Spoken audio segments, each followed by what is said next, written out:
Something strange is happening.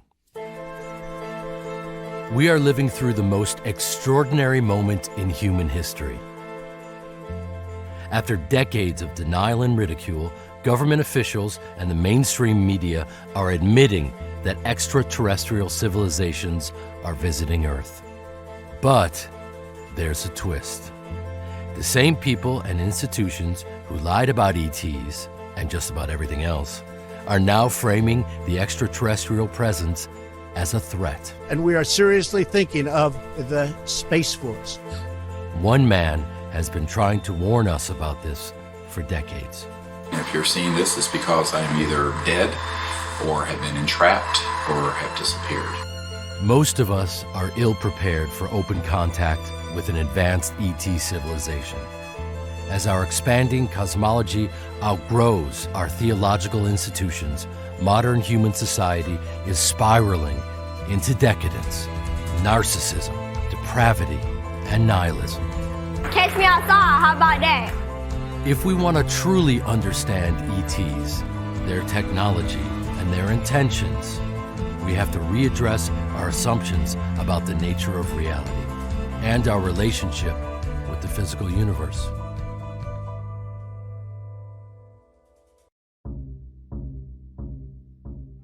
On the surface, UFOs are real, there are these machines zipping through the sky.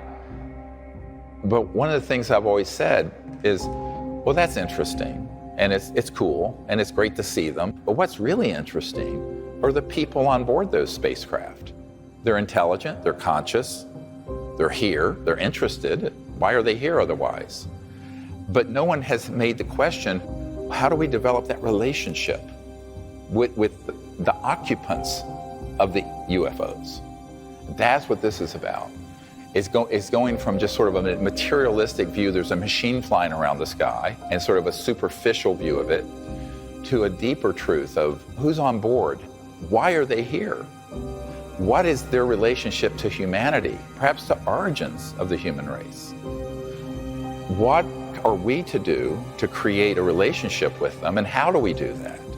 What is the foundation of a relationship between humans at this stage of our evolution and civilizations that are hundreds of thousands to millions of years more developed technologically and socially and perhaps in consciousness?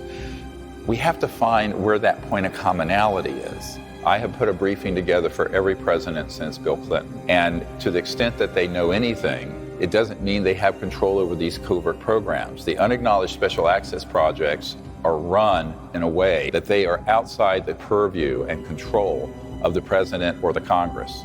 And for that reason, our elected representatives are unlikely to resolve this problem. But we can resolve it by going directly to these civilizations and saying, we're here. You can make contact with us. We're unarmed. We are friendly. Since 1990, a network of free thinkers and renegades have been bypassing the national security state to make direct contact with advanced extraterrestrial civilizations. Using the Close Encounters of the Fifth Kind protocols, or CE5, developed by Dr. Greer. This has proven to be the most subversive and dangerous information he has released to the public. Oh my gosh. Look at this shit, dude. Give us some blood. Look at this. Dude, this is like type shit right now, man. And talk about, look at this shit right now. Oh my god, look at this. These three lights, they keep coming together and then they fucking go apart. Watch this. Look at them. Look at that. Look at them. Dude, look at it. No.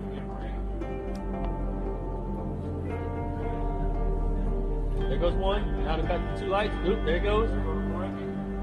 Boom. Close Encounters of the First Kind consists of visual sightings of an unidentified flying object. Close Encounters of the Second Kind, some physical trace is present, like impressions in the ground or scorched vegetation. Close Encounters of the Third Kind, the occupants or pilots of an ET craft are witnessed. Close Encounters of the Fourth Kind, a human is brought on board an ET craft.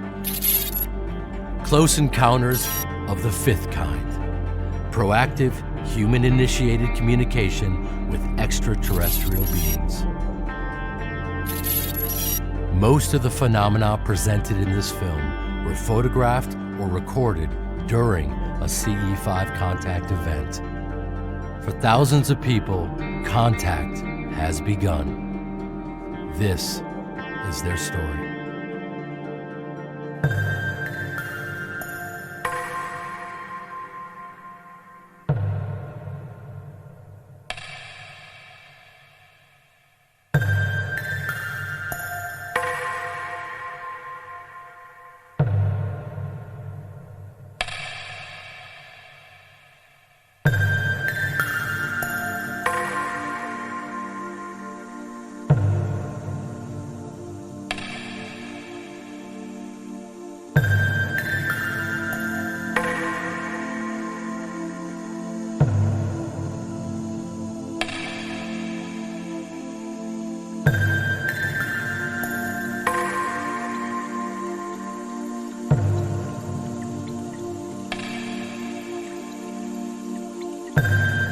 Look, there's four. There's four. Holy damn hot shit. Dog.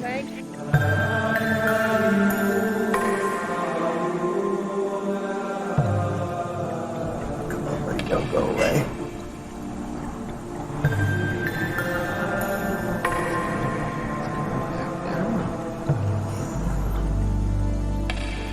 This got on the radar of the intelligence community, and they knew that we had come across the Rosetta Stone of contacting and communicating with interstellar civilizations, and it worked. That is what started the intelligence community coming after what we were saying and doing and trying to intercept it. This is, in fact, cosmic disobedience on a grand scale. We're going to bypass the sociopaths in these covert programs and do this directly. It's the same thing with the civil rights movement. The civil rights movement would have never happened from the top down. Even the Kennedy brothers did not want to step into that mess.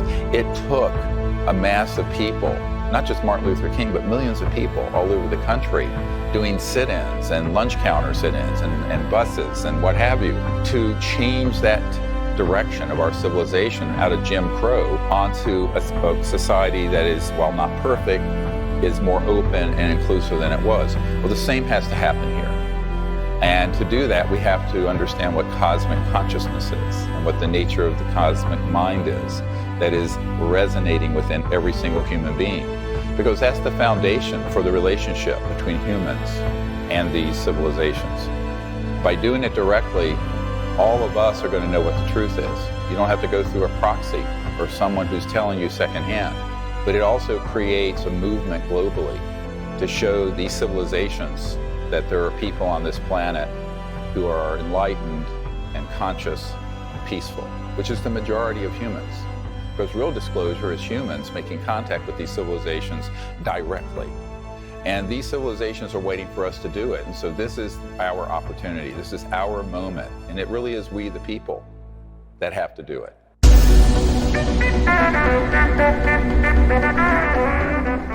Well, for decades, only crackpots and crazy people believed in UFOs. That's what I thought anyway.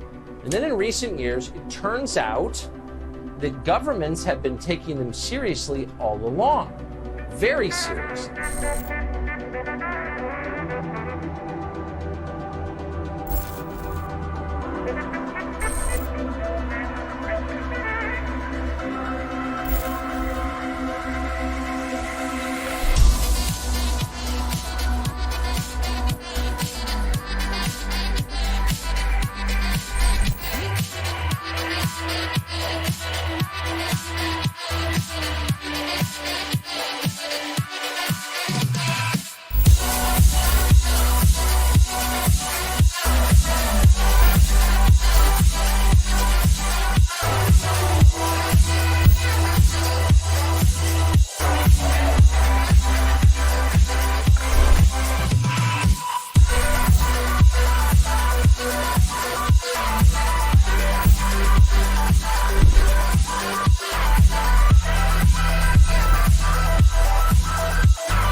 question is often asked, when will UFO disclosure happen? The answer is, it has already happened. It happened in 2001 at the National Press Club in Washington, D.C., where military, NASA, and intelligence agency whistleblowers testified to their involvement in the UFO cover-up and the back engineering of extraterrestrial technologies.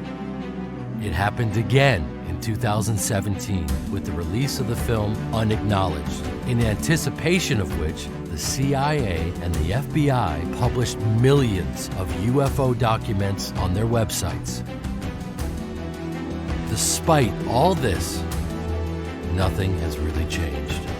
Life goes on as before, except there is a new narrative unfolding in the mainstream media, one that is designed to subvert true disclosure and extinguish the opportunity for transformation available to us through these revelations.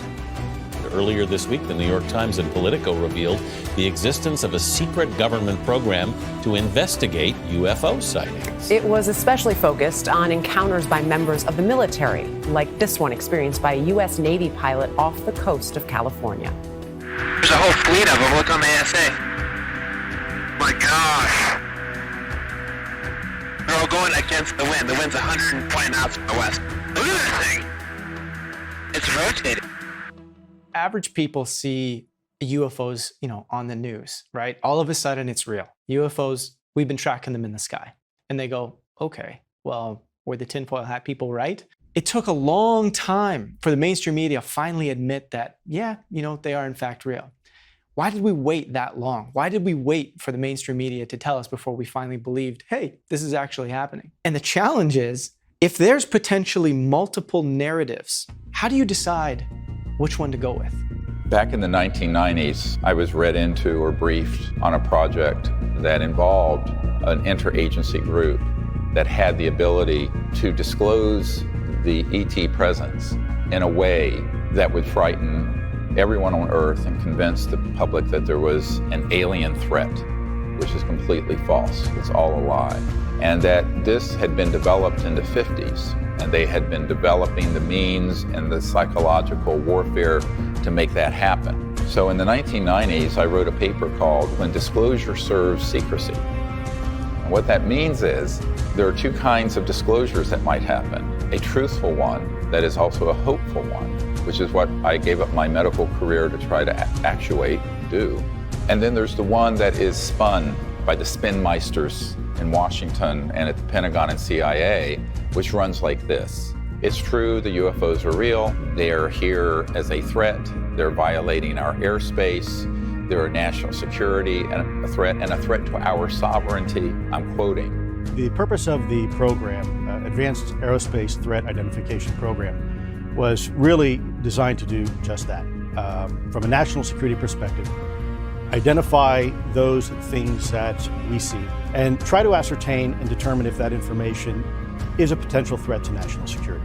And we knew this was going to happen because I had met with people who were in these classified projects, who were on interagency committees that had everything set to roll this out, and they were just waiting for the right time. The Soviet Union has ended.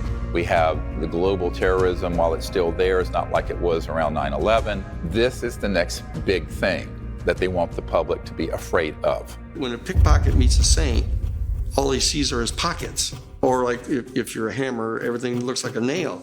And it's not that this isn't a genuine perception on their part, because they've been raised, their entire political and professional career has been designed to have this kind of artificial construct of this. There's this national airspace and nobody can come into the airspace unless we say so.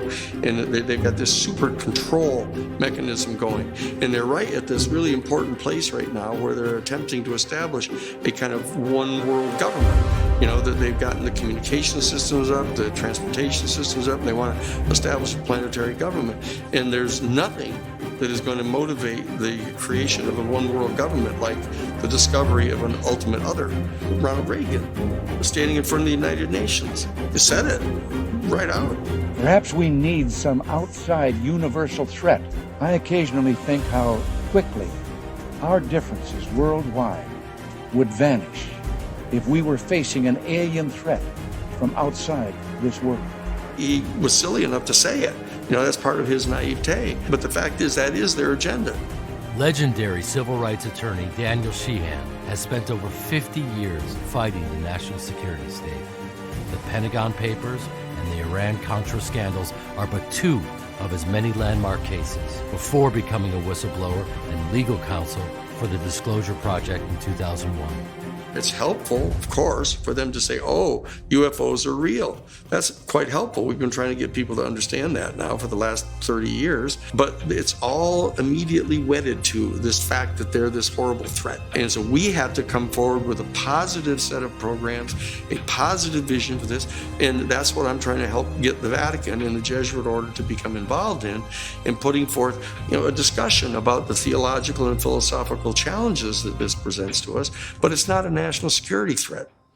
It's not a threat to our species. It's not a threat to our planet. It's a threat to our view as ourselves as the be-all and end-all, that the entire universe was created as a stage on which to play out the human drama of one single species. That ain't so. But let's get used to it, and let's figure out what the new story is. What is the new story? It is a positive story. What is our role in it?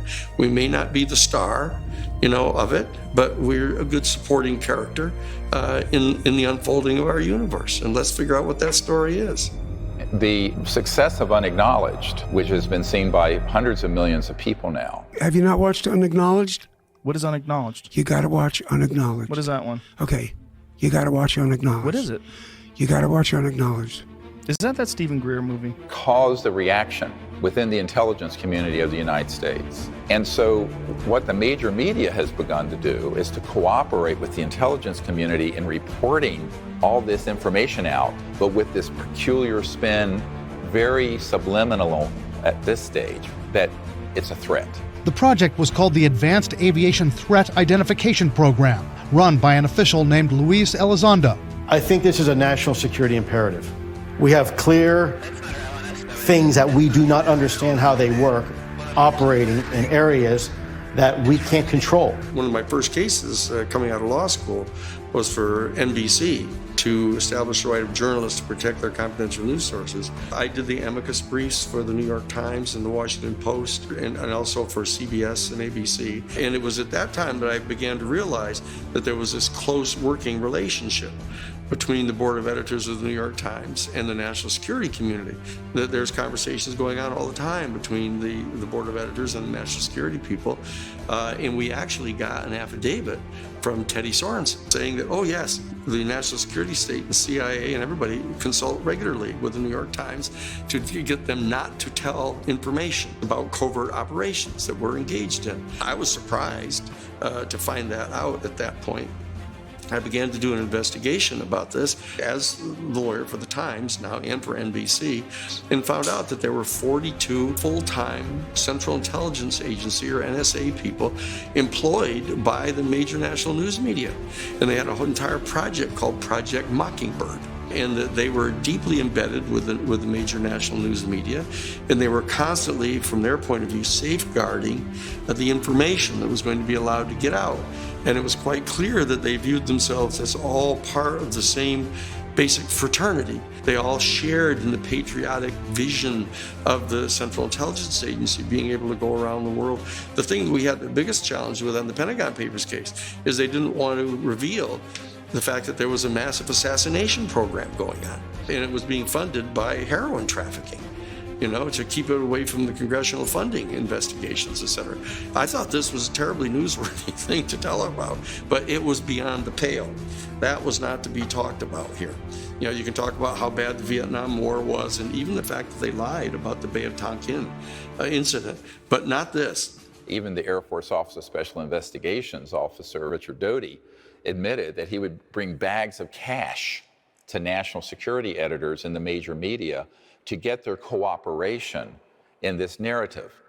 So every news agency, every television, radio station in the Albuquerque or Santa Fe area had our snitches in there. So we knew, and we paid them. We paid them good money. One of the reasons you get the people is you pay them. And And that was controversial. That was somewhat controversial. Do you know of national media that have had this? Oh, yes, yeah. I'm not going to name them. What you have now is a concerted effort between mainstream media, social media platforms, and tech giants to say, let's gain control back of the narratives that we require to make sure that we can control how people think about certain topics. So now you have this fear-driven, you have this tight little box of what the UFO and the extraterrestrial subject is really about, how it relates to military, government spending, weapons, all the sort of conversations that are very common in the mainstream that people are going to relate to, that they, oh, okay, I can piece the typical dots together. Let me give you a great example.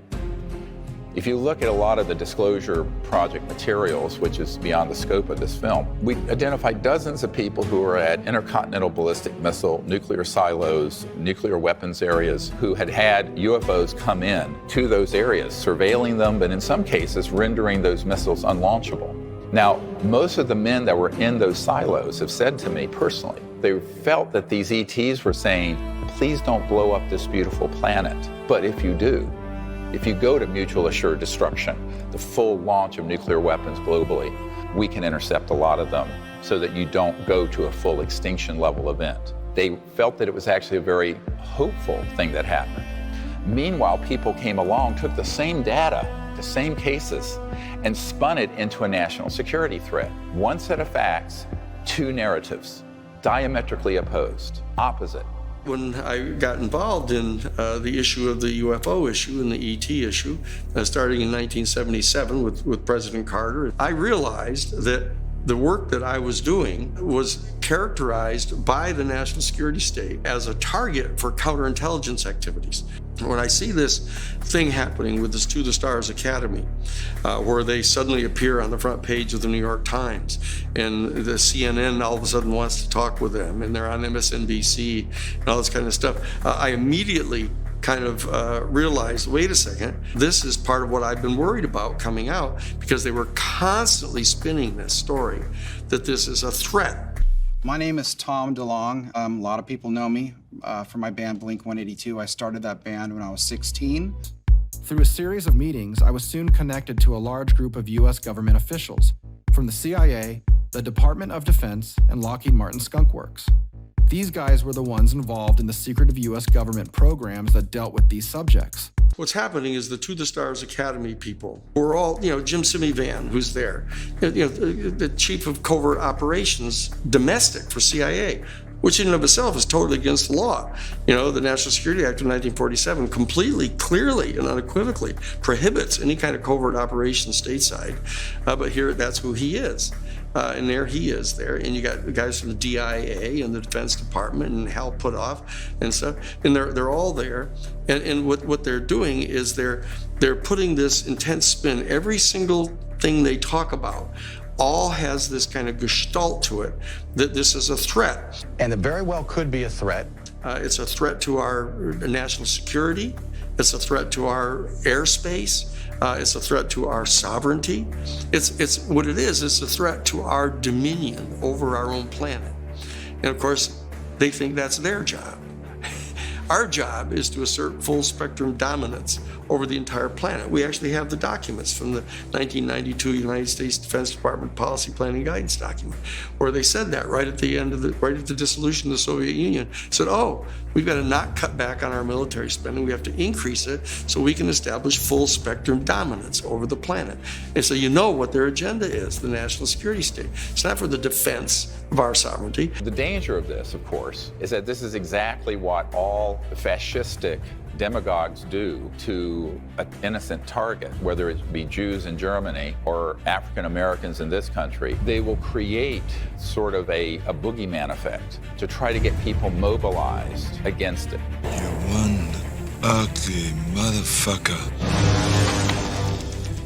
And as one member of a royal family told me, we need to do things so that the public will accept in blood and treasure the sacrifices needed to have an interplanetary war. I'm quoting. Bombshell CIA documents, previously published by the Disclosure Project, reveal a decades-long psychological warfare campaign to cultivate a culture of fear towards extraterrestrials. And it's interesting that Hollywood and the clandestine services are both spend most of their time convincing people that something that's not true is in fact true. I think probably Hollywood is full of CIA agents, and we just don't know it. And I wouldn't be surprised at all to discover that this was extremely common. Intelligence assets within Hollywood have made billions of dollars popularizing the narrative that humanity's first encounter with ETs will be a devastating bloodbath. Mr. Chambers, don't get on that ship. The rest of the book, To Serve Man, it's a cookbook.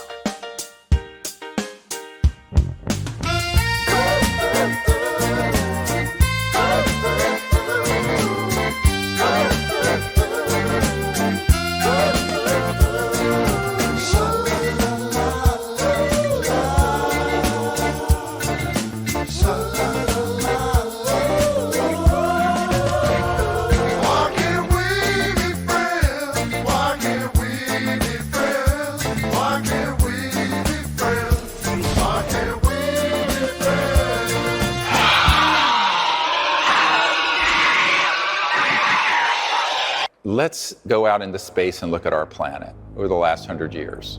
World wars, hundreds of millions of people killed in war, the advent of weapons of mass destruction, our going into space in a competitive way with the Soviet Union for the Apollo projects and others, the degradation and destruction of our environment, our targeting of extraterrestrial assets around the Earth and in space, and successfully killing many ETs and downing their spacecraft. Out here in Fort Huachuca in Arizona, there's an underground facility where there are 9 different ET craft that are there with all the autopsied bodies. There's a man on my team who used to work in that facility near Tombstone, Arizona, not coincidentally, perhaps. This footage, captured by NASA's Discovery Space Shuttle on September 15, 1991, shows an extraterrestrial vehicle dodge an electronic weapon fired from Earth. Here, we see the craft slowly crossing the frame. There's a bright flash, and then it makes an abrupt right angle turn and flies off. Moments after the turn, we see the shot fired across space where the craft had just been.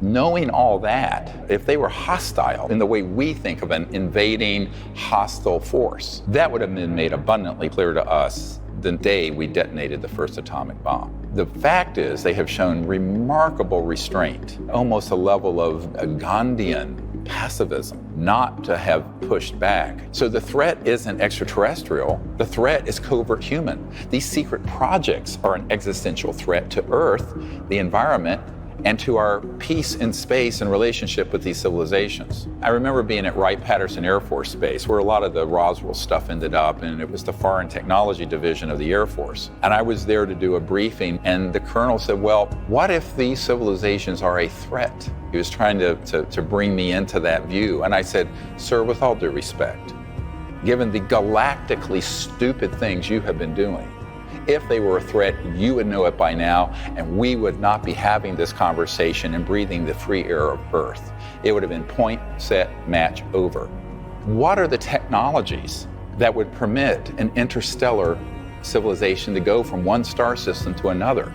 Now, we're not talking about Elon Musk's SpaceX or the Apollo rocket. We're talking technologically advances that are in the hundreds of thousands to millions of years past what we have operating on this planet. Those technological breakthroughs, if they were weaponized and in the possession of a hostile force, would be so devastating that you could target a planet and turn it into a pink mist floating through the cosmos if you were a hostile entity.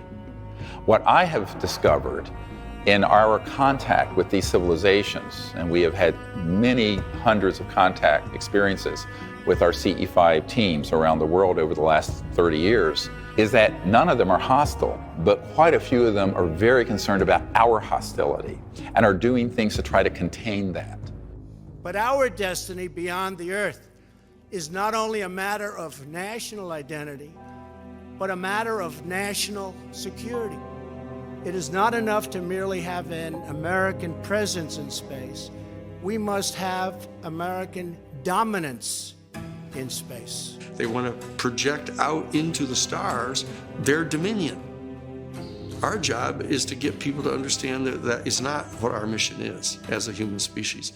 We need to lay back, participate with all other sentient life in the universe, and merit a proper position in the galactic federation, not be the big bully on the block. Counterintelligence efforts reach a new level of absurdity with the staging of host events like cattle mutilations and alien abductions. In 2017, retired Air Force intelligence officer Richard Doty made history when he admitted on camera that unacknowledged special access projects within the military do indeed stage alien abductions to lay the psychological foundation for an interplanetary conflict sometime in the near future. We did do that, yes. OSI did that. There was a special group out of the 7602nd Air Intel Wing at Fort Belvoir that came out and did that. They had these people that had maybe some sort of defects, anatomical defects that were brought in to fool people into thinking they're aliens. Yeah. I can't give you any specifics because the program is still classified, and they probably still doing it. I wouldn't doubt it. They were still doing it.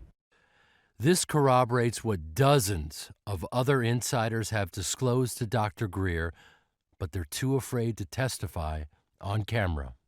Colonel, you're about to find out who your alien really is. General Stahl! Some years ago, I had a meeting with the Crown Prince of Liechtenstein, Hans Adam von Liechtenstein. He had reached out to me through some of his contacts. He said, look, Dr. Greer, we have to meet, but we can't talk about this on the phone. Your efforts to effect disclosure are noble, but they will not be able to be permitted, and not for the reasons you think. I said, well, this is interesting. Finally, we got together in New York City in July of 1994. He said to me, in 1989, a group of us were trying to do disclosure, and it involved Gorbachev, President Bush Sr., himself, and the UN Secretary General Pérez de Cuellar. And in the course of us putting together the high-level planning meetings to do this, Pérez de Cuellar, the UN Secretary General, was abducted out of his limousine in Manhattan. He was told by the aliens that if they did not cease and desist from their plans to disclose this information, that every world leader involved, including the President of the United States, would be abducted. This blew up like an atomic bomb in the Bush White House, and it did not go forward. I said, okay, well, tell me more. He says, well, we've concluded that we have to prepare the public for an interplanetary war. And in doing so, we can then also force the return of Christ. I'm quoting. And I just listened. He didn't know that I knew that the means for that abduction for Pérez de Cuellar were run by a counterintelligence unit out of the national security state that had the technologies to simulate an alien craft and aliens run completely by military assets, and that there was a deeper part of these unacknowledged special access projects that were zooming even people like Bush Sr., who was on the committee but had lost control of some of these renegade factions. This is a very complicated story. Pérez de Cuellar being abducted caused him to stop that process. It manipulated these leaders into going onto a war footing. And he confessed to me that the reason he was funding the work of the abduction groups was because they wanted to put information out to the public that would scare the public so that people would make the sacrifice in blood and treasure to have an interplanetary war. Now, this is 25 years ago. It was not a happy meeting for me. If there's any one thing that is going to mobilize people to allow the national security state to establish full spectrum dominance over our planet, it is this. The beings themselves, interestingly enough and very importantly, aren't putting out their own story.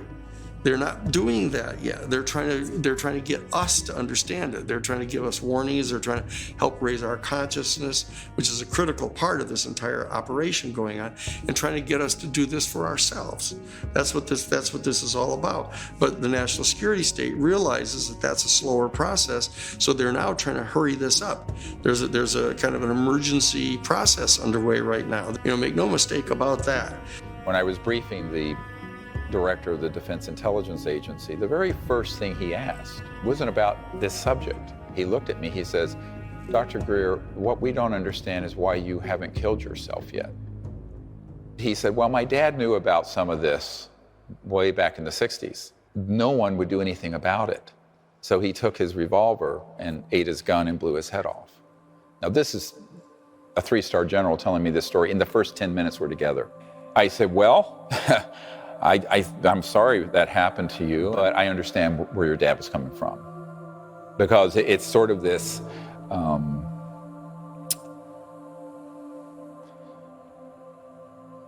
anyway.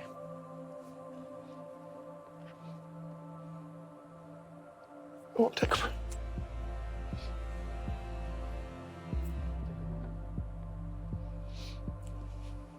Now, the truth is, there are a lot of people who've been on my team who are military, who've killed themselves, others who've been assassinated. So the other thing that keeps me up is, you know,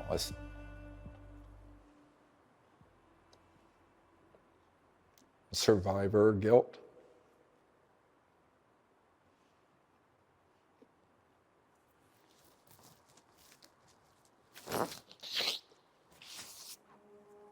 Sorry. This national security state is the bane of our human existence right now. And so we have to start disassembling that national security state because, you know, even assuming, say, Bernie Sanders hypothetically were to become president, you know, the national security state isn't even going to tell him where the washrooms are. You know, that whole group is going to descend upon him, and they're going to give him at least as much trouble as they've given Trump. If you got into the office and you found out something about aliens, if you found out something about UFOs, would you let us know? Well, I'll tell you, my wife would demand that I let you know. So that's why they want Joe Biden and Kamala Harris to come in and kind of, you know, continue to get things, quote, back to normal, where the national security state is functioning. They're all operation, you know, they're all going to brief Goldman Sachs, and they're putting people from Goldman Sachs in charge of the economy, you know, that kind of thing. We have to rise above those kind of dialectical politics, bring the people up, raise the consciousness of the people, and have this function through democracy. I mean, we've got the tools here. They're in front of us, and we've got access to the internet still. They haven't taken that away from us yet, but there's a short window here. One exception to the almost universal failure of world governments to initiate peaceful diplomacy with ET civilizations took place in France in 2007. Then President Sarkozy's Ministry of Defense reached out to Dr. Greer to train its senior officials in the close encounters of the fifth kind protocols. During a covert test run in the French countryside, ET craft were tracked overhead going 200,000 kilometers per hour. And this massive mauve-colored craft partially materialized a few meters from the group. Since the operation was swiftly halted by national security state interests, it remains the duty of we the people to become peaceful ambassadors to the universe. Much like a denial of service cyber attack can bottleneck and bring down a computer network, millions of people initiating contact would completely overwhelm the national security state's ability to subvert disclosure. The national security state people, and potentially working with and through the To the Stars Academy, are going to be pitching this problem. Say, well, you know, we can't just let our whole civilization know that there's this highly advanced, technologically superior society out there, and because our whole culture will collapse. Whereas, in fact, it's quite clear that it's their defense of the elite, this 1% of the human family that basically ends up controlling over 40% of all of the wealth on the planet, that they're really defending. And it's their world that they're trying to defend. So that you see that this is a subset of a larger question about how spiritual consciousness and the evolution of consciousness, of understanding what we really are in the makeup of the universe, is a threat in itself to this elite.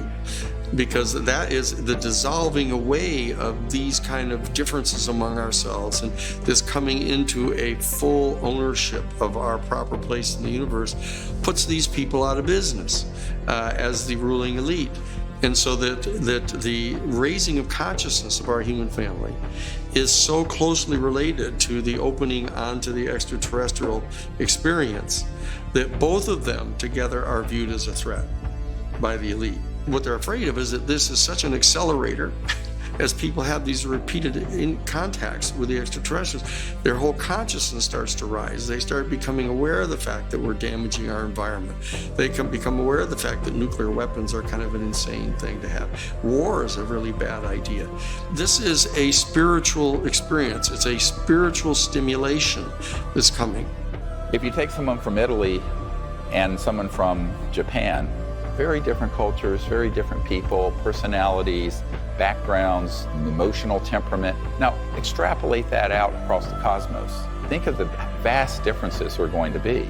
How do we make any sense of that if we aren't anchored into something deeper? And that point of commonality has been folded within each of us. And that is, we are awake, conscious beings. They are awake, we are awake. That faculty of being aware of awareness, the consciousness, not what you're conscious of, but the means to be awake.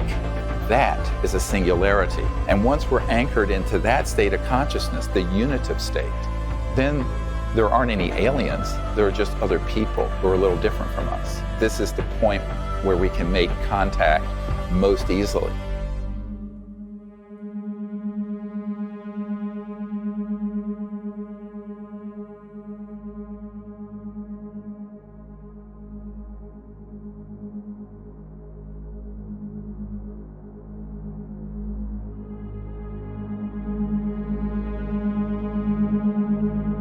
When I looked at Close Encounters of the Third Kind, I said, well, somebody knows what's going on here.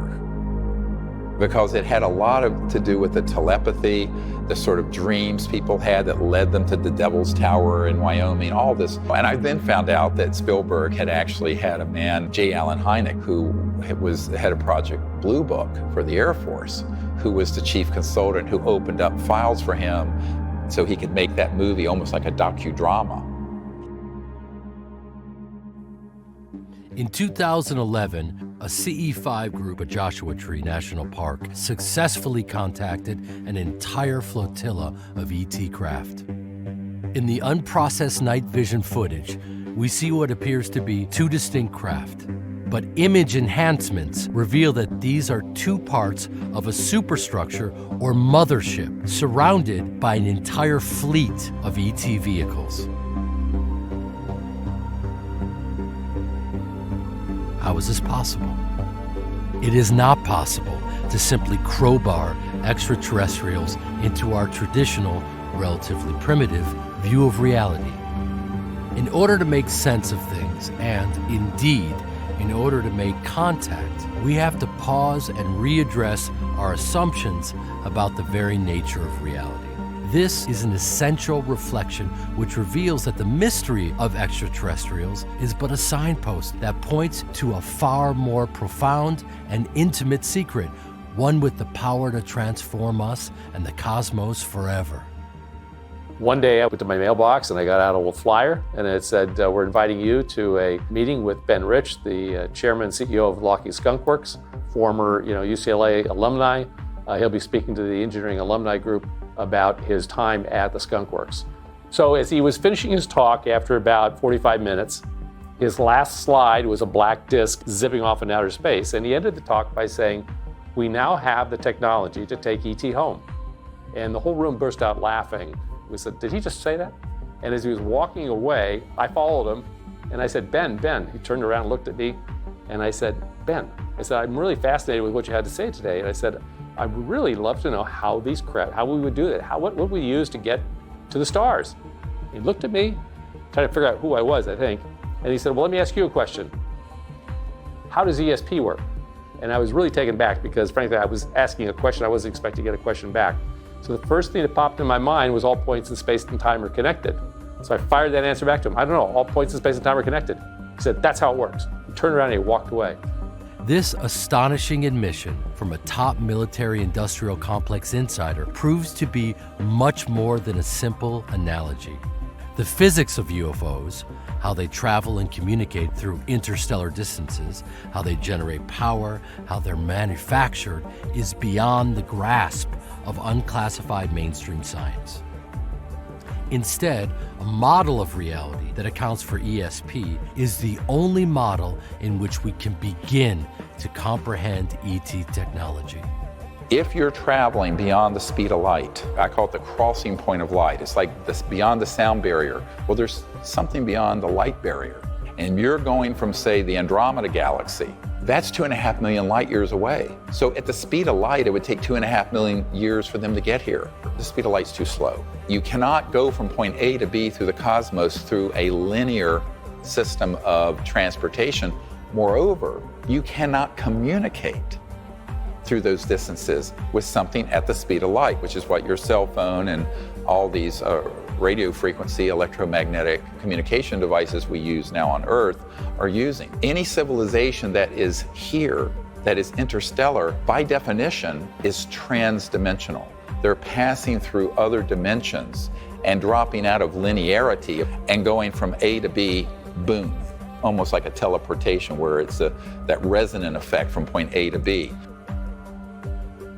Any communications systems that these ETs have are also going at the speed of not light, but of thought, a quanta of thought. We think of consciousness and thought as this sort of amorphous, irrelevant, interesting, but mystical thing. But the central operating system and communication system for all interstellar civilizations is consciousness and thought, and technologies that interface with them. God, prana, chi, magic, consciousness. Every culture throughout history has had a word to describe this intangible energy that connects everyone and everything. Decades of laboratory studies show that our minds have a mysterious ordering effect on quantum-level phenomena. Despite overwhelming scientific evidence, most people would still be shocked to learn that certain scientists have known that the force is real for a very long time. One of the people that I met in the course of doing this work was astronaut Edgar Mitchell, who was the sixth man to walk on the moon. We have sightings of all sorts. There seems to have been a great deal of secrecy surrounding the so-called UFO event. He had an experience in space, an expanded state of consciousness that led him to form the Institute of Noetic Sciences to study the science of consciousness. I also brought him to the briefing I did in 1997 with the head of intelligence for the Joint Chiefs of Staff, Admiral Tom Wilson. The data on that has since leaked out. Edgar Mitchell realized there was this connection between space and these extraterrestrial life forms and the science of consciousness that was very integral to the study. Most of the people that I have met with in senior science, NASA, aerospace, and intelligence community figures know that the key missing ingredient out of most people's understanding of the whole UFO phenomenon is the science of consciousness. The ETs are trying to encourage people to understand higher consciousness and universal mind, to be able to have a relationship with them that's going forward into the future. And Edgar Mitchell realized that quite early on because of his own personal experience out in space as the sixth man to walk on the moon. What's the nature of the universe we live in? What is our relationship to the larger reality? If that's a part of the larger reality and we're denying it, that to me is unconscionable. I theorize that there is a spectrum of consciousness available to human beings. At one end is material consciousness. At the other end is what we call field consciousness, where a person is at one with the universe, perceiving the universe. Just by looking at our planet on the way back, I saw or felt a field consciousness state. Dr. Edgar Mitchell. We've thought for a long time that the closer we could look at the operations of cells in our body and our brains, the closer we'd come to finding the location of consciousness. And while there's been fantastic work at mapping neural connections and understanding more and more about the brain and memory, what we find is that we still don't know where consciousness is. Adam Michael Curry is an inventor and entrepreneur whose groundbreaking work as a teenager caught the eye of Princeton's Dean of Engineering, Dr. Robert John. Dr. John recruited Adam into the Princeton Engineering Anomalies Research Lab, where they studied the mysterious ordering effect of consciousness on quantum systems, an effect they called mind-matter interaction. Now, a non-localized picture is the picture of consciousness on which we're converging now, which is to say that consciousness does not seem to be strictly produced by the brain. It involves the brain, but there's something much deeper going on here. Consciousness may not be localized to our bodies, but may be a fundamental feature of the physical world in which we live. The universe looks less like a big machine than a big thought. Dr. Dean Radin, Chief Scientist, Institute of Noetic Sciences. Consciousness, this faculty of being sentient, awake, is not limited to our brainwaves or our bodies, but in fact transcends the limits of space-time. It's an unbounded field of awareness. And that is true whether you recognize it or not. Interestingly, it doesn't matter if you intellectualize it. That is the reality of it that has been proven through scientific studies, such as Dr. John's work at Princeton, where they would have people put their awareness on a random number generator that's spitting out zeros and ones randomly, and would intend to shift it, say, towards zeros, and it would shift without any linear wires, just their thought. Essentially what a random number generator does is it looks at something intrinsically random in the physical world, typically a quantum process, and it converts those into a string of ones and zeros. So you can think of it kind of like a coin flipper where heads is 1 and tails is 0. Now if you collect a large enough sample size, you find a 50-50 distribution of these ones and zeros, meaning physical reality is behaving the way it should. Well, if you get somebody in front of the machine and you ask them to use their intention to mean shift the thing to more ones or more zeros, what you find is that there's, not all the time, but often a significant mean shift in the direction of their intention. Now that's a very simple experiment, but the implications are absolutely profound. That suggests that, in fact, consciousness does not seem to be just an illusion or just a localized phenomenon, but that it does have some sort of capabilities to affect the probabilities at the deepest layer of reality, down in the basement layer of the quantum world somehow. In this flow, mind and matter are not separate substances. Rather, they are different aspects of one whole and unbroken movement. Dr. David Bohm, physicist. The best way to understand non-locality is to understand that in both physics and in consciousness, there is a connection that exists amongst all things, from photons to people to awareness, that isn't limited by space and time per se, that are woven within each other. Dr. Emoto, the Japanese scientist, began to experiment with water and people putting their intent on the water. And he did photography that would show these different crystalline structures. If it was a very negative emotion, the crystals would be all dissonant. But when it was highly ordered conscious or love, the structures were these beautiful ordered structures that he would photograph. And this was repeated by other scientists. Water has a crystalline component, but it's also tied into, like all matter in space and time in the universe, to this consciousness force field. If you enter into just a quiet state of consciousness and intend something very positive, it literally altered the structure of the water itself. Non-locality is au courant with modern physics. Schrödinger talked about non-locality and entanglement in the 1920s, but it really wasn't until 1970 that Friedman and Clauser at Berkeley discovered that photons born together like identical twins can move off into the distance from one another, and you grab one twin and you change the polarization of the other, even though they're very, very far apart. And the lingo describing this in modern physics is, we would say, they're entangled with one another. There was an unpublished experiment that we did at the Pear Lab, which we called plant RNG. You have a room with no windows, and you have a house plant that needs light to grow. You have a single growing light up on the roof. The growing light can turn in one of 4 quadrants, and which quadrant that light is showing is controlled by a random number generator. So you put the plant in one corner of the room. The light has an equal chance of shining in all 4 quadrants. But you give it enough time, and what you find is the light actually shines far more often on the plant than on the other coordinates. It's as though life itself, even life or consciousness in something as simple as a houseplant, bends probabilities in the physical world in the direction of what it needs, in the direction of its growth and its evolution. I see that experiment as profound because it shows to me what consciousness does in the world. How could ESP work? Does ESP violate any physics? First of all, you can't violate the laws of physics, not like going through a stop sign. If you have a phenomenon, physics has to change to agree with your phenomena. The biggest interest in classified intelligence projects has to do with the science of consciousness.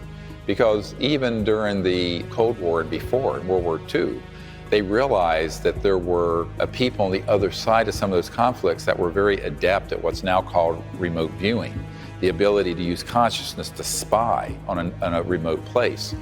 These programs began to be studied scientifically and then routinized, made routine in the intelligence community back in the 40s, 50s, 60s. You could say my spiritual development was paid for by the CIA. It's a very unusual situation.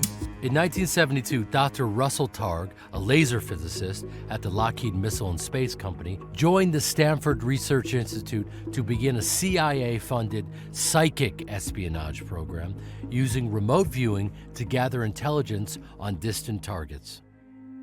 So we had a 20-year program at Stanford in which we worked with the CIA to describe what the Russians, what the Chinese were doing. And we were forecasting on a Monday whether the market would go up or down the following Friday.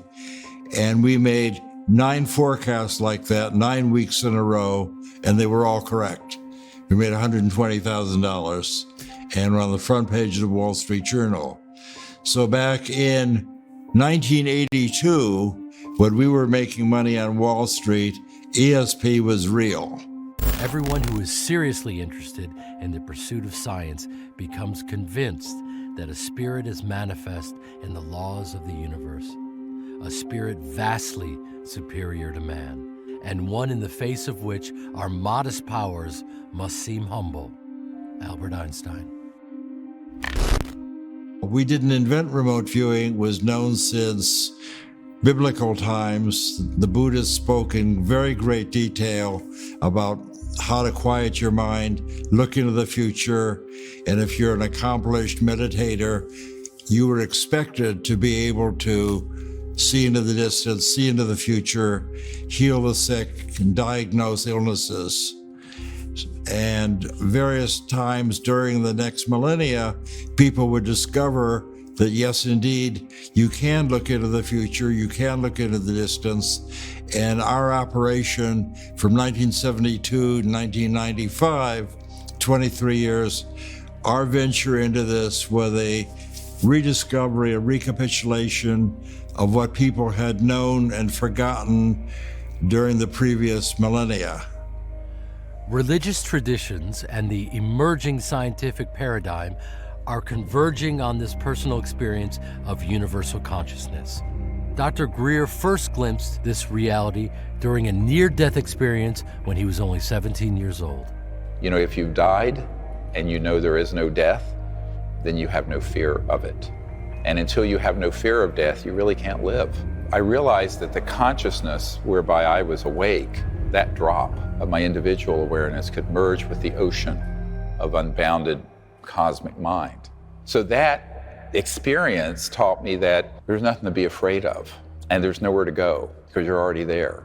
You just have to open to what's already there within you. This liberated me in a way that I can't even imagine. It is true liberation.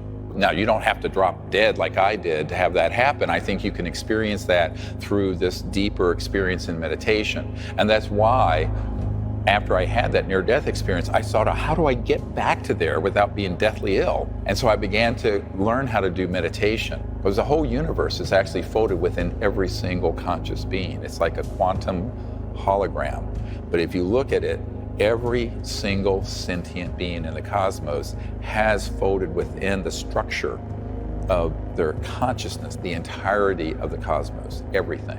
Which is why within these deep, quiet, meditative states, you can obtain knowledge, see places, know things, communicate. Because in reality, it's always there. You just have to get into a quiet state of consciousness where it opens to you. Dost thou reckon thyself only a puny form when within thee the universe is folded? Baha'i teachings. And so I began to be a student of the ancient Vedas. What I learned was that they had a really excellent articulation, explanation of consciousness, the science of consciousness, higher states of consciousness, and their effect. Now, their effect are known as siddhis, S-I-D-D-H-I-S. For example, the ability to levitate, teleport, dematerialize, rematerialize, bilocate, trilocate, go through solid objects.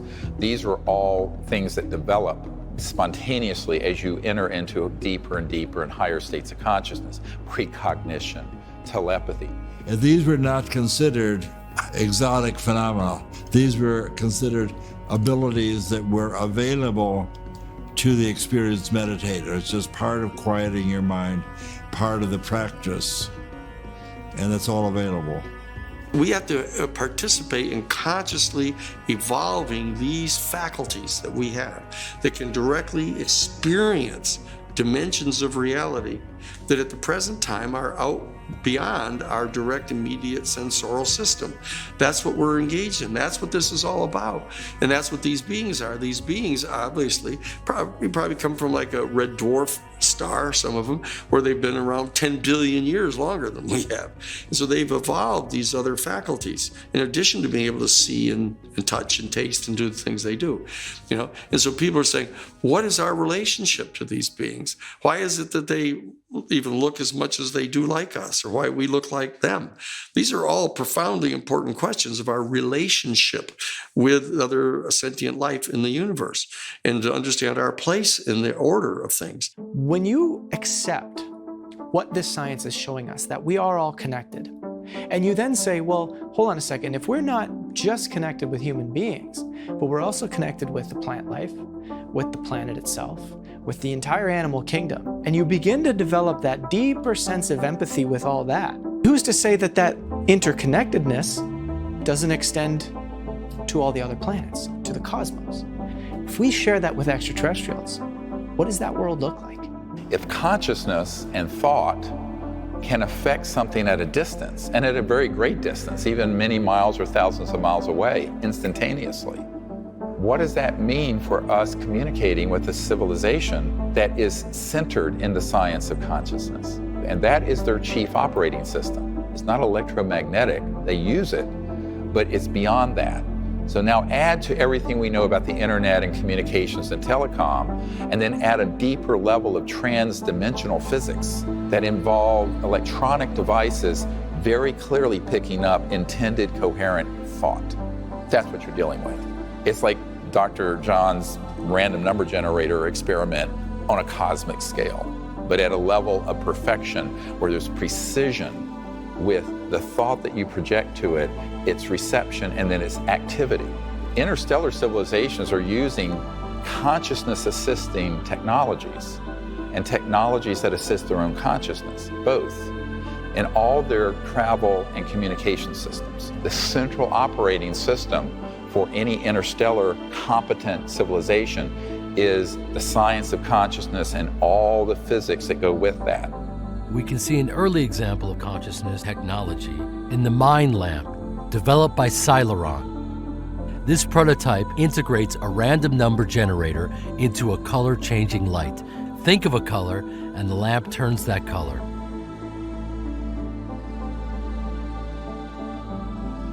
Well, that's what I actually was doing. First, I was doing sunset. Oh, cool.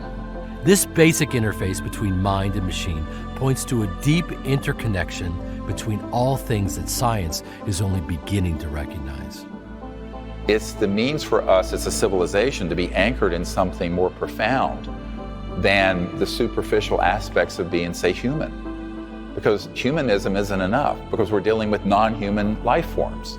Now we have to transcend even humanism and our common humanity into this idea that there has to be something more universal within us that's also within these extraterrestrial civilizations that bind us together. And luckily there is. It's this field of consciousness that is cosmic and universal.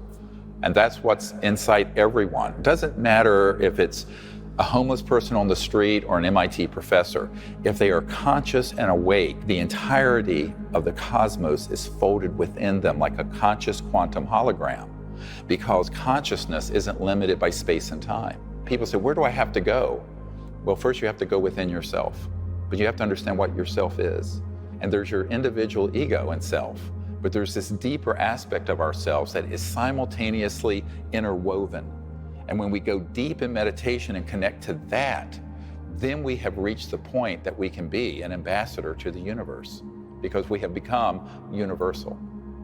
In our time, this search for extraterrestrial life will eventually change our laws, our religions, our philosophies, our arts, our recreations, as well as our sciences. Space, the mirror, waits for life to come look for itself there. Ray Bradbury. Once this question mark is introduced into your brain, you start searching out answers. It was like the kind of the Dreyfus character in Close Encounters. You want to know what's really behind the screen. And because we're not being told this, and we do have the ability to change life for the better on this planet, but we're being suppressed and we're being stopped from doing it for a variety of reasons, most of which are greed motivated. So we went out to Oracle, and sure enough, we did these protocols and we got into meditation, which is something I want to learn about more. And, things started to appear.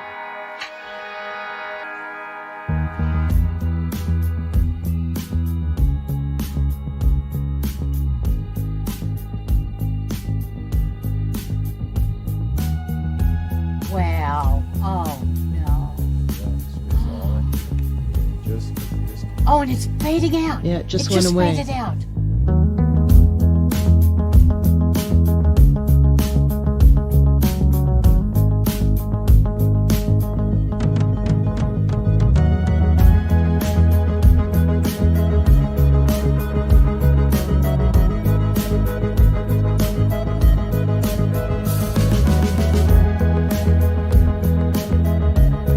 Oh, it's back.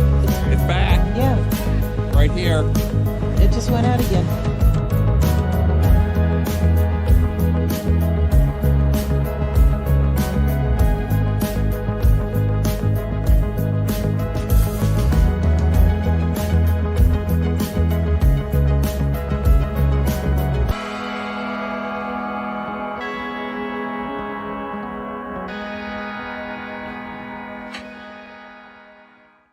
The steps of this are that you sit in quiet consciousness, and you don't have to have a full-on samadhi or whatever, but just in quiet consciousness, connect to that aspect of your mind that is unbounded, and then intend to sense, feel, see, know where the ET craft is. It could be in another galaxy. Connect to those beings, politely invite them to come and visit you, and then you connect to their communication systems and their consciousness, which are integrated, and you show them where you are. So you kind of zoom in. It's almost like a vectoring, a zooming in from wherever they are to where you are. Let's say if you're in North Carolina, you're coming into Earth, you're coming into North America, the East Coast, the mountains, the Blue Ridge, zoom, down to a few square meters around where you are, where you clearly show them where you are. And you do this in a coherent thought sequence that is continuous. I got it. Oh my gosh. Oh. Wow. It's very easy to do once you practice it for a while. The key thing is to first take about half an hour to meditate, go into quiet mind, then sense where they are, and then invite them. Well, people say, well, you're calling them. I say, well, no, it's not like that.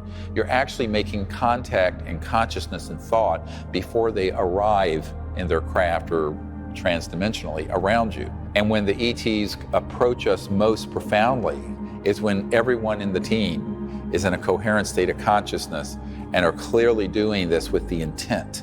This cohesion with the group, this meditation being part of making contact, which I had no idea. Even though I'm looking at your YouTube videos, that component didn't resonate.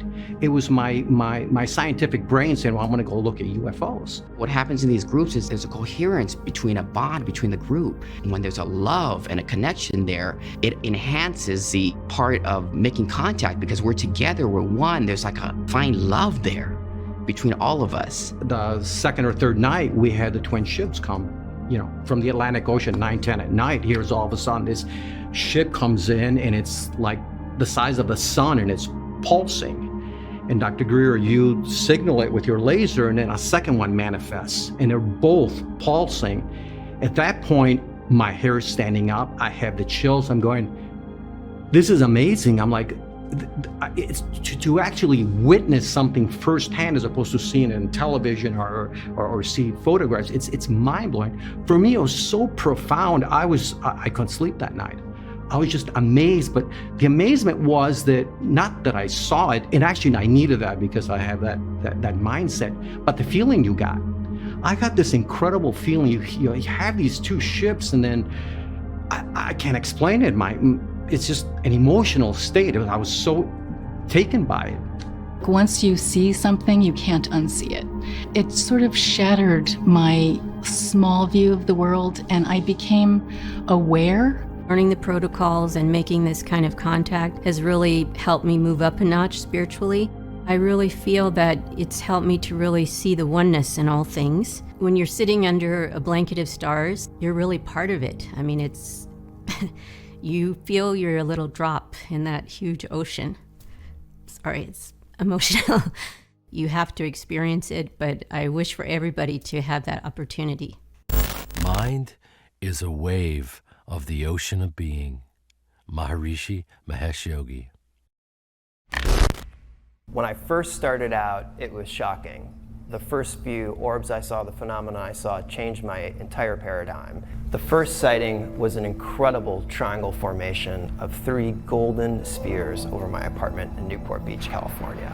I ran outside and saw this formation right above my house at close range, and I managed to capture it on film. As I put the lens on it, I saw they were 3 perfect golden spheres, all holding this incredible formation over my apartment. The longer I filmed, the more maneuvers they demonstrated, and it was clear the objects were under intelligent control. It was Christmas morning, December 2016. I was on my porch having coffee when I saw this incredible double-staged orb flying through the air. I was following this object upward, and it went right up like it was going to pass out of my line of sight when I asked the object, please turn back around. I didn't want the experience to end. Amazingly, it stopped, changed direction, then headed back downward. That was truly profound to me, that I could meditate, send my thought into the universe, and then have a visual response in the sky to confirm that we are interacting with each other. That says something about the nature of mind, the nature of the phenomenon itself, and the power of our own consciousness to interact. In October 2018, we had the biggest sighting I've seen yet in Long Beach, California. My girlfriend and I were in the backyard when we saw this huge white object in the sky. And this was different than most of the normal orbs I filmed. This object was elongated and almost looked like a moving portal in the sky. Amazingly, once I got the camera on it, an incredible triangle formation of orbs shot out of this main object, and I captured it on film. You can hear how excited I am in the film to see this again, this triangle formation for the 3rd time. Whoa, what the fuck is that thing? Wow. Holy shit. Continued to film the object as it traversed across the sky when suddenly it started ejecting a series of these smaller orbs, 50 smaller objects and counting. Strangely, I could only see the smaller orbs on my infrared camera. They were not visible to the naked eye. It goes to show you how much is flying around in the sky that we can't see.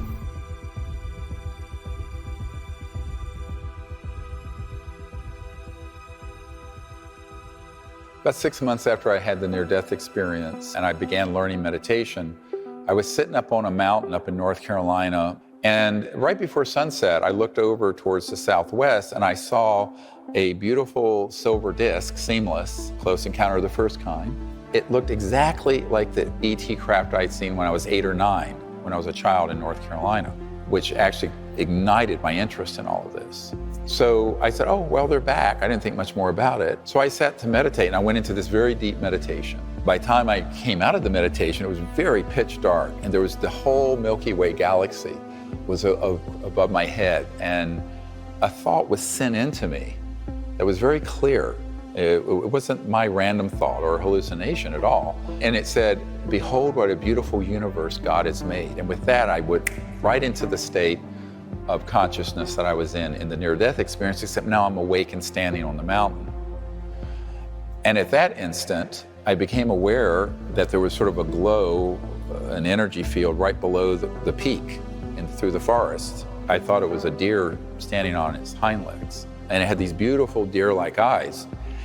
And I went, what is that doing here? And I realized it wasn't a deer, and it actually appeared and then dematerialized, came over and touched me on the right shoulder. But I could sense its energy field was still there. It was phasing in and out of 3D and the near dimension of astral energy. And when it touched my right shoulder, I could actually see my ski jacket indent. And all my hair stood on end. It was like this electromagnetic pulse. And I had long hair, and it was sort of ding. At that instant, I vanished off the mountaintop onto the ship. And then we were, bang, almost instantly out in space. So at that point, I stayed in this meditative state and was teaching the ETs what it was like to be in that state of consciousness, but also be a boy, a young man on Earth. They were very interested in this. And then we kind of merged together in our meditation, and I created with them this protocol for making contact with them. 2 years later, Dr. Greer attempted to recreate the experience during a meditation teacher training course in the French Alps, resulting in the first mass witness CE5. What we experienced in France was really life-changing for me. It was the summer of 1975, and that was the year we both turned 20. When we were in teacher training, it was very intensive. We were meditating, doing yoga, listening to endless tapes of Maharishi. So I did a deep meditation, went into this state, and could sense where in space these ET crafts were, connected to them, introduced myself by name, and then vectored them like you would vector a jet into JFK Airport. All of a sudden, right out of nowhere, appeared a metallic, silent, tetrahedron-shaped silver ship. It just appeared. And I said, "What is that, Steve?" There was no sound. And it was just suspended in the air and then gone. And there was just the blue sky again. It will happen if you do it with just a pure state of innocence about it. And that's when I realized that this can actually be done with groups of people. And I just filed that away. Snoopy 2, if you would, turn towards the tower and show me your light so I can look over that way with the glasses. Snoopy 2, Roger. We got, I don't know where they got to now. There was 2 of them. They were low, and then they went to about 4,000 foot and started circling. There was 2 of them, no navigation lights at all on them. In 1977, Dr. Greer discovered how precisely he could vector ETs to a specific location. Upon reconnecting with those beings using the CE5 protocols, he showed them his location in the Blue Ridge Mountains, but first directed them to where he was born and raised, in Charlotte, North Carolina. Then he went to sleep. 2 objects over the Coliseum. Yeah, I do have something. I got a Cessna out there eastbound. I don't know what the other one is. Negative, you got 2 of them out here and they keep circling. Unbeknownst to him, that attempt to initiate contact precipitated a major sighting over Charlotte involving pilots and air traffic control. An insider has leaked the FAA traffic control tapes that corroborated the encounter. Snoopy 2, no sir, I'm not painting a target right now. Maybe there, Roger. We got something out here flying around. I don't believe in flying saucer, but it ain't an aircraft, so I don't know what it is. What I experienced was that I'm awakened and there's this kind of beautiful cobalt blue ship, maybe 20 feet above the ground outside my window, the bedroom window. This wakes up my housemate who's in the bedroom adjacent to mine. He comes running out, says, "What did you do?" And the lesson from that was the specificity of the vector. In other words, I was very specific. I vectored them first to Charlotte, showed them where Charlotte was, the epicenter where all this was going on, was over the part of Charlotte where I was born and all that, and then guided them from there up here. And I think what they were saying to me is, we can be very specific with instructions, and we'll show you that. It was a teachable moment. And I sort of felt like I really shouldn't do this unless I have some higher purpose to. Sounds like a close encounter. Number 2, Roger.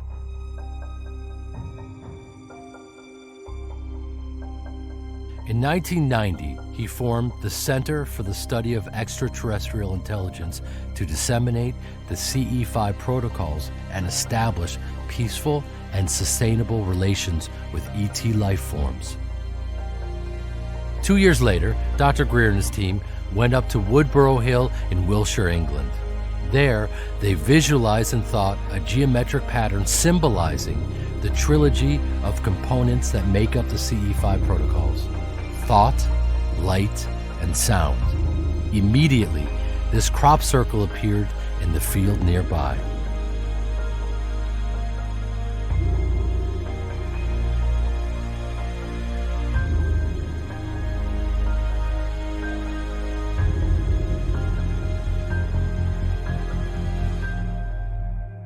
So some of these civilizations that we're interacting with on our teams are in the order of 1 billion years beyond our development. And all those beings in that civilization are in a state of unity consciousness that is so enlightened that they could be confused with, say, an angel or something, but they're not. They're not from, they're ETs with star systems and planets and bodies, but their level of consciousness would be at the level of, say, the highest spiritual realm. There's a precise correlation to the kind of technology that you will observe and the level of consciousness that civilization has attained. Let's take our own civilization. We're mostly still separate people, and we are operating through a reductionist separate paradigm. We're also still very violent and destructive. So let's look at our technologies. Oil, we're burning something and destroying the air. Nuclear power, we're splitting and tearing apart an atom to create heat, to turn a turbine, to create electricity. Coal, we're digging stuff up and destroying mountains and then burning this stuff in a fiery furnace. It's all very destructive. And so our technologies are a corollary to our inner state of consciousness. In 1964, Soviet astronomer Nikolai Kardashev proposed a hypothetical scale of measuring a civilization's level of technological advancement based on the amount of energy they're able to utilize. A level 1 civilization, also called a planetary civilization, can use and store all the energy available on its planet. At that point, their main focus becomes the development of higher states of consciousness. Because they have all the technologies to meet everyone's needs. There's no shortage. Their economic system is non-economic in the sense that there is an infinite abundance for everyone because of these technologies that can materialize things out of the substrate of space-time, the elementals of space-time. So at that point, a civilization becomes really focused on the development of higher states of consciousness. And as they evolve in consciousness, their technologies evolve with them. They will begin to then unfurl the mysteries of consciousness and these cities I mentioned earlier in the Vedas, but those get applied technologically, which include levitation, teleportation, dematerialization, bilocation, where the same object can be instantly resonantly created and be in two places at once. We've had this happen on our team. As water by cooling and condensation becomes ice, so thought by condensation assumes physical form. Everything in the universe is thought in material form. Paramahansa Yogananda.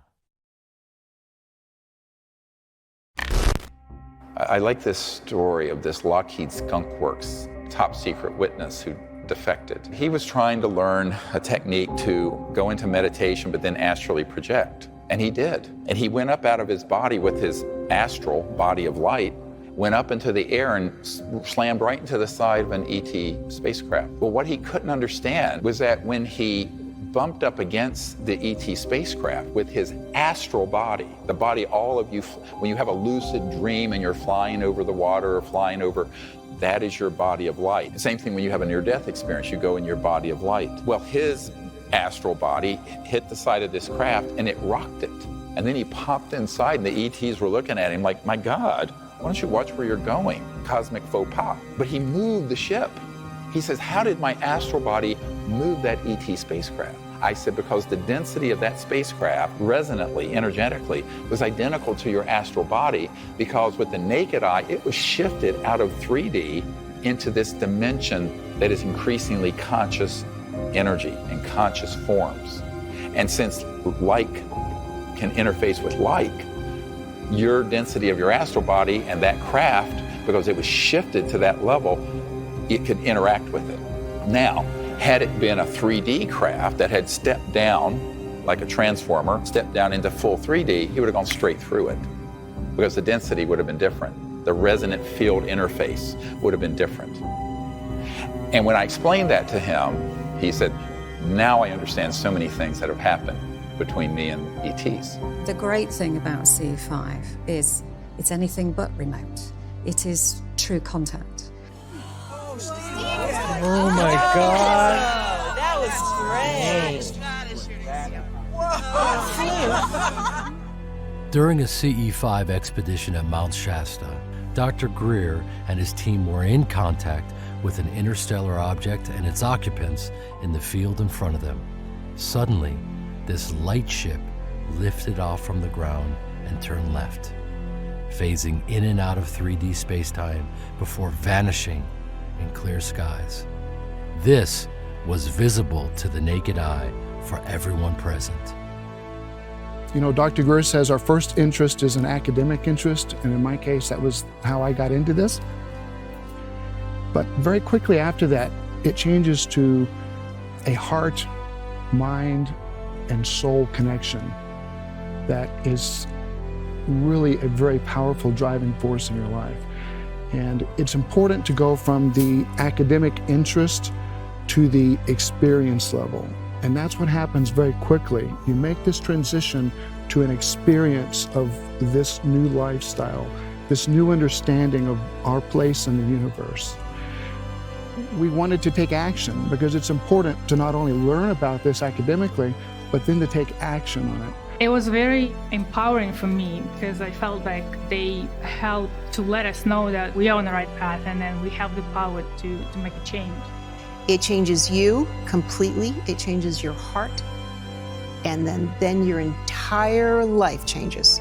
All things from that point forward are possible. I have a friend in Holland.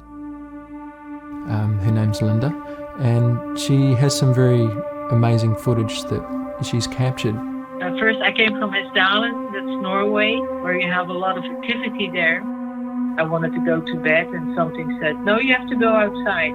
Putting my camera up, and then I said, okay, if you're there, can you just fly by and stop? So the craft came at very fast speed and stopped, and then, okay, and flew away. This is amazing. It'll stop, turn left, turn right, move around at all kinds of angles. And she's had multiple events like this happen.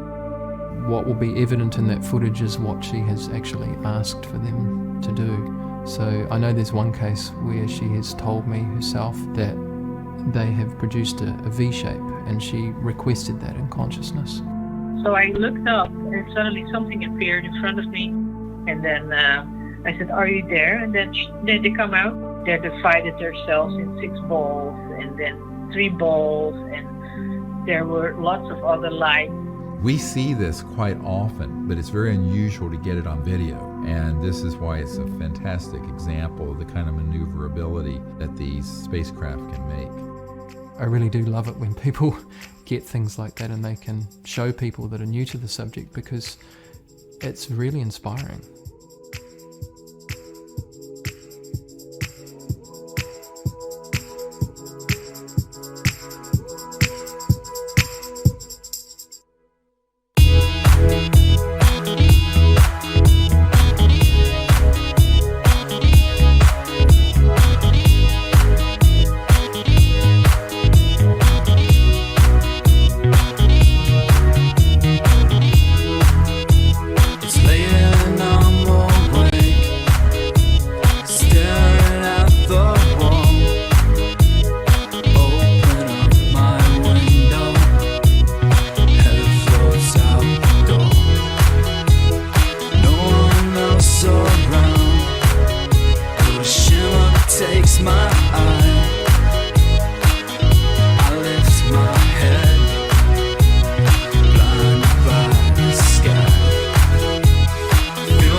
I do want to know what the aliens look like. All right. Well, the one, for example, that healed this man's hearing, who is in our circle, sort of very triangular head, about 5.5 feet tall. The photograph of it is beautiful, but the experience that this man had was more beautiful. Had a great experience at Oracle and ended up having a healing experience. We did these protocols and we got into meditation and things started to appear. And we're photographing it and we're seeing it and we're watching it and we're looking around and everyone's mouths are wide open. A lot of times these craft, they pop in and out so fast that to try and capture them on a telephoto lens is next to impossible. While in deep meditation, they heard a being walking behind them, phasing in and out of 3D space-time. Marconi adjusted his camera to shoot in the direction that Dr. Greer pointed. All of a sudden, a teardrop-shaped, trans-dimensional object materialized between Ed Moen and a medical student, which was witnessed by most of the circle. We reviewed my photos from that particular time, and there on the hillside, standing behind a man named Ed Moen, was this being that everyone's like, whoa, what is this? This being has a very triangular face and has been seen on a number of our expeditions, and they are known as master healers. Ed he wore hearing aids in both ears and he couldn't hear, half the things people were saying to him. Had hearing loss, from high school. I would avoid parties and social settings where lots of people would gather together because it was uncomfortable not to be able to hear. Got to my room and I felt this draw to go back out there. So I got up and walked out and I saw this red light out in the middle of the desert about 300 feet away or so. I connected with it right away. I could feel it. I knew that it was aware of me and that it was indeed the thing that was calling me. So I invited it to come and hang out. At one point, Daniel heard me talking to this red orb and he couldn't believe it either. He went and got his camera and took a short video clip of this red orb. He said that for the next 45 minutes he had a communication with them, and at the end of the conversation he said, "Do you think you can do something about my hearing?" Got some sleep, and when I woke up, I went out to breakfast with some of the people in the group. I had hearing aids, and they weren't with me at breakfast, and it was a very emotional event for me to discover that I could hear everything everyone was saying at the table, and not only at my table, but at tables away from me. And I haven't worn my hearing aids since. I had a hard time finding them to bring them here. They do a very good job, but not as good as the ETs did. It's changed my life, you know, it really has. And that's the part that gets me. I didn't know this happened to him until I saw him the next day on the hammock. And he was just relating the story, and he was crying like a baby. And just to watch the emotion coming out of him was very moving, and he's had perfect hearing since then. My takeaway from the event and from my experience with the ETs is that they've been in my life a long time, and I just didn't know it. It's such a beautiful world waiting for us. It's useful for us to think about our own experience over the last couple hundred years. You go back 200 and some years and show Thomas Jefferson a modern smartphone. To anyone of that period, it would look like something that was magic. Any sufficiently advanced technology is indistinguishable from magic. Arthur C. Clarke. We're dealing with civilizations where almost every aspect of how they appear in our time-space would look like magic to us. And in the CIA, this is actually called WSFM. Sounds like a radio station. It stands for Weird Science and Frickin' Magic. A spacecraft can be completely 3D, like you see a solid aircraft. It can be partially in this dimension, but shifted mostly into another dimension. So I liken this to like when you're turning a dial on an old AM radio and you can move it across and you suddenly pick up Chicago and New York at the same time. They're bleeding together, dimensional bleeding. And so often these ET craft will be partially in this dimension, but mostly out. And all that we will detect in this dimension might be an electronic signature, orb, or an object that appears and flashes in and out, a scintillation of light that then vanishes, or an object that comes in where it looks almost like a hologram of an ET being that will be standing amongst us, but it's an electronically teleported version of that conscious being. I love this one. His name is Bijou. It's pronounced Bijou. He's an interstellar being from Andromeda, and he has a very bright looking nose because there was a orb here that teleported him onto the site. With the naked eye, the only thing that was seen was this sphere that came up right beside my shoulder. What was amazing is there was a light kind of illuminating this being. He was just floating in sort of this energetic space, and it looked like he was waving at me. He's sort of doing this, floating. He's in the air maybe 5 feet up. When I asked him where he was from, he said it was from Andromeda galaxy. Sometimes I have to pinch myself and make sure, you know, I do a little self-check to make sure I'm just really seeing something or it's not my imagination, but that was a huge confirmation that, you know, we are really onto something with what we're doing, that we are really making contact. The ETs are participants in the whole story and this whole unfoldment. So it's really amazing that you're communicating with someone from, you know, an entirely different world, and you know, it's mind-boggling, really. Now this is beautiful. We were on the beach and this appears right on the sand in front of me. And you can see the eyes very faintly. It's barely in this dimension. It's very crystalline. It's pitch black on this beach. This being highly intelligent, an extraterrestrial civilization at the level of the celestial. So it visualized humanity evolving to the point that everyone on Earth were in cosmic consciousness and enlightenment. That's what we're talking about. 500,000 to 1 billion years ahead of us. Get a load of this. We're in a deep meditation I'm leading. We're in cosmic consciousness. This is a Peruvian doctor, medical doctor. I call it the cosmic spermatozoa. It looks, and it comes in and it wraps around her and she begins to have the kundalini and an enlightenment experience like she's never had. And of course, this happens a lot on these expeditions, but we got it on photograph. Isn't that cool? I love this one. It's just off the edge of the hill, and you see people turning to look. And it was this object that materialized into this dimension and lit up and then dematerialized. What I saw in my remote view was a very large craft filled with ETs from different civilizations that were joining us in the meditation. Because that's what they're interested in. They're interested if you have a pure heart, a clear intent, and you're wanting to join them in universal peace. That's it. They don't care about your degrees, they don't care about... This is what the Prince of Liechtenstein said. You know, I've gone all over the world where these UFOs are seen, and they're seen before I'm there and after, but when I'm there, they're not around. Maybe it's my attitude. I said, bingo. Every experience that was described, no matter how unbelievable in Dr. Greer's books or the manuals, we've experienced them ourselves. And someone snapped a photo with their iPad, beams of energy with arrowheads on them coming out of members' third eye and the heart center.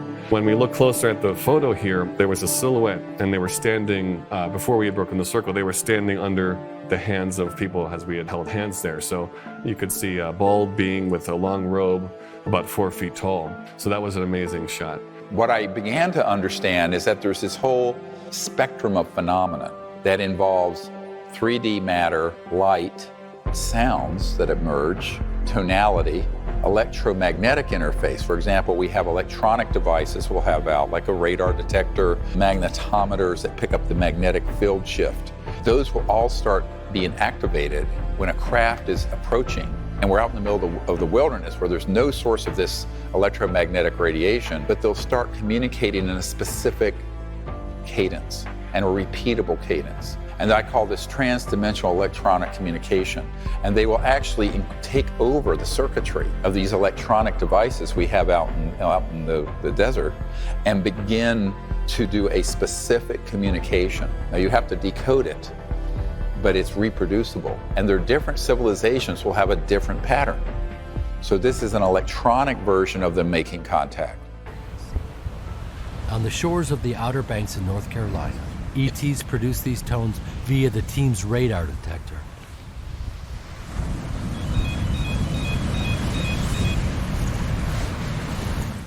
An enormous golden object appeared, illuminating the ocean. Yes. Another object appeared and made a 180-degree turn, a maneuver that no satellite can make, then dematerialized in clear skies. What comes up in the context of CE5 is something's happening. What is it? How's it going to affect me? Is it and all the drama comes up. The Independence Day images, the drama that's all through YouTube, all of the programming that is out there comes up because we're saturated in it. What I would suggest to people if they are experiencing fear or if they feel apprehensive about doing it, make sure you do it in a group. Make sure you set up the parameters of unity, of peace. This is a frequency that is far out of the spectrum of fear. So there's an incompatibility there in a scientific perspective. If you think about resonant waves, the energy, the gratitude, love, joy, peace, all of that, this is a frequency that you establish first through whichever practice appeals to you, and then extend your connection from there. Researchers have discovered that remote viewing and meditation are most effective when the participant enters a state called heart-mind coherence.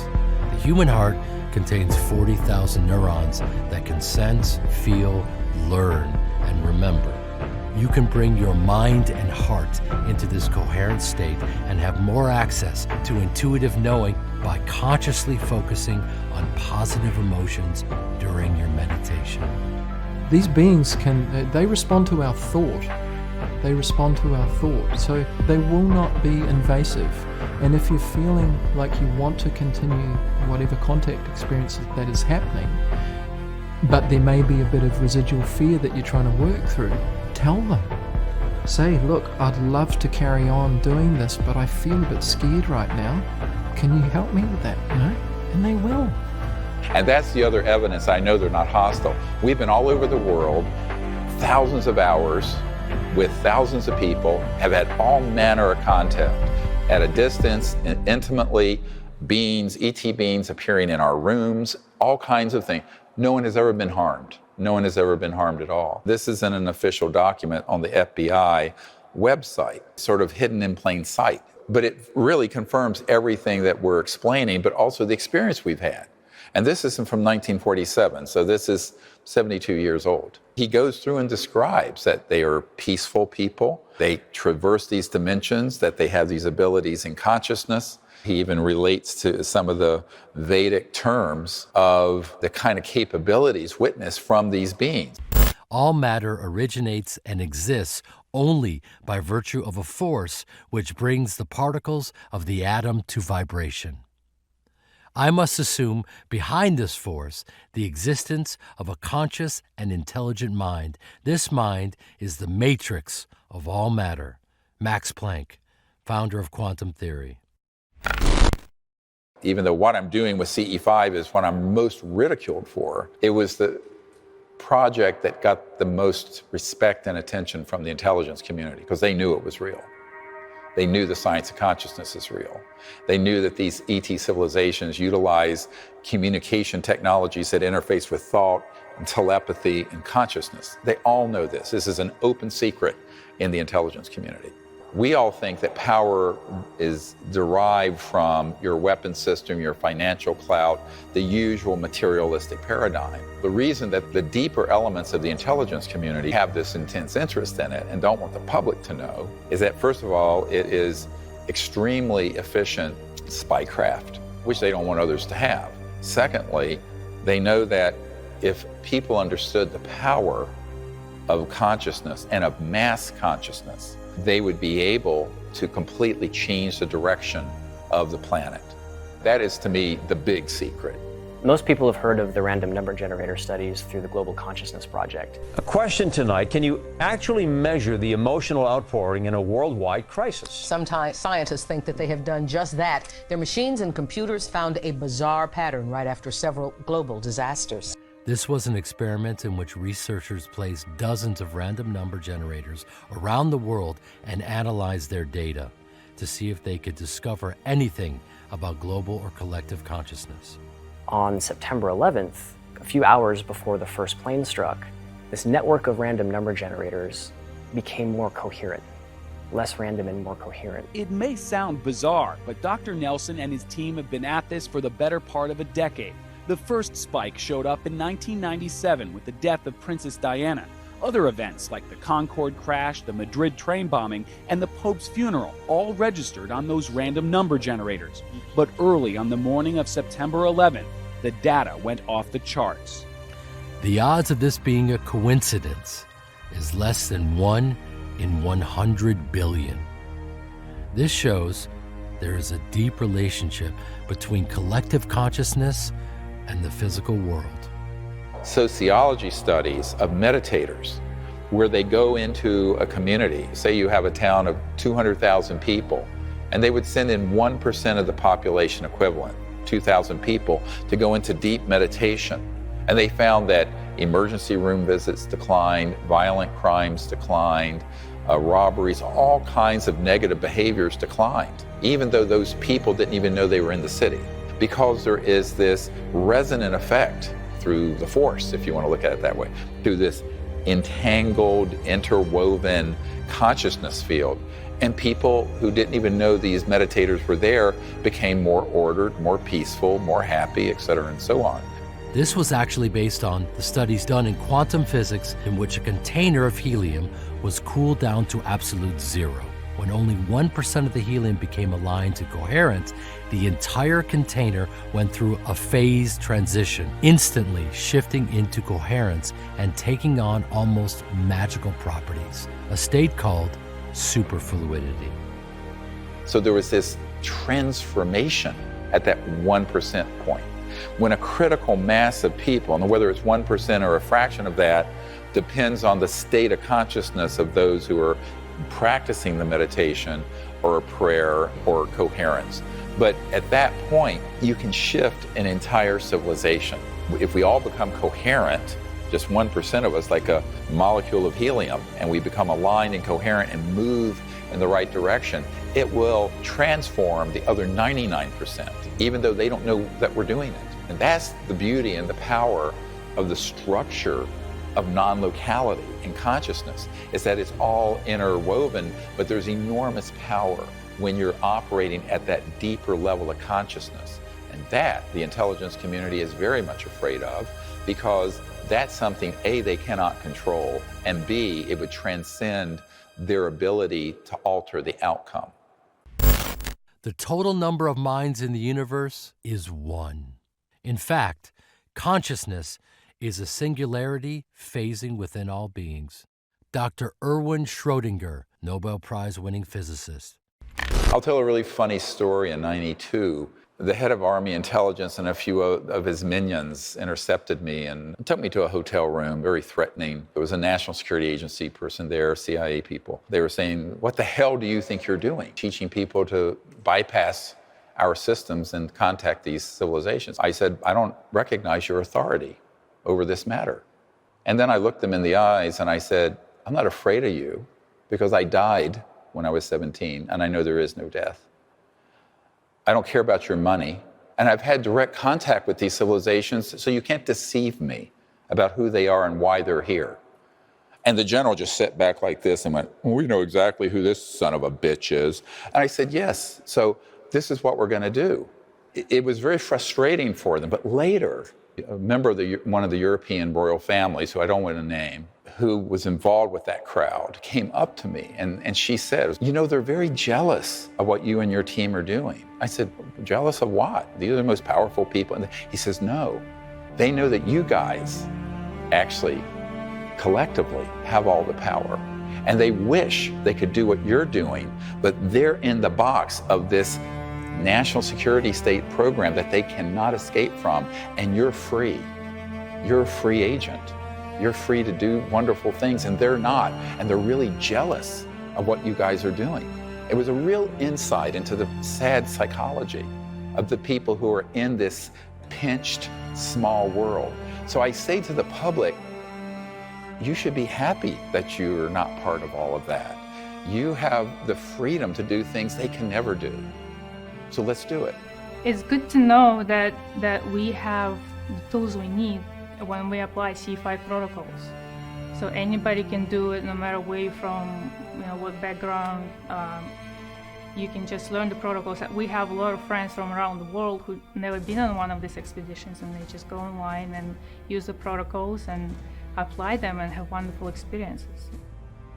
I'm practicing CE5 in Cambridgeshire, United Kingdom. Colorado Springs. Preston, British Columbia, Canada. Geraldton, Western Australia. Buttersville, North Carolina. Lexington, Michigan. Moorhead, Kentucky. Vancouver Island. And Shelton, Washington, New Zealand. CE5 を実践しています。鮫島と申します。 Melbourne, Australia. Riverdale, Georgia. Beautiful Buckingham, Virginia. SM, Germany. Ontario, Canada. Scappoose, Oregon.